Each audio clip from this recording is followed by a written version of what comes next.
L'Alliance nationale des consommateurs et de l'environnement en ce Togo met à contribution des journalistes togolais pour appuyer ses actions de plaidoyer en faveur de l'adoption de l'avant-projet de loi portant création de l'organe de recouvrement des avoirs au Togo et son opérationnalisation.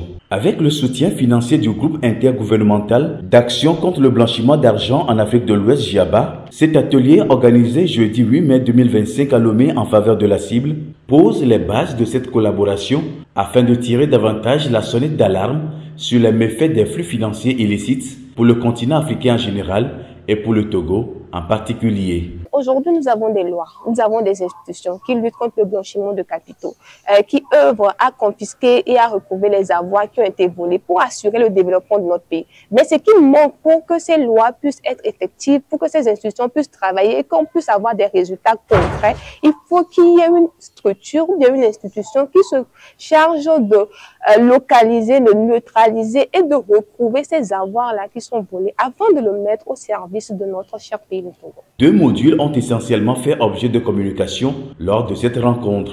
L'impact des flux financiers illicites sur le développement en Afrique, puis le cadre juridique de confiscation et de recouvrement des avoirs au Togo.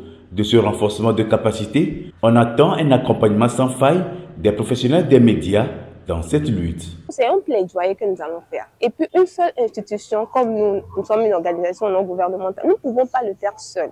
Nous avons besoin des journalistes pour sensibiliser la population, pour faire des plaidoyers avec nous, auprès des institutions compétentes, pour l'importance, la nécessité de la création de cette institution-là.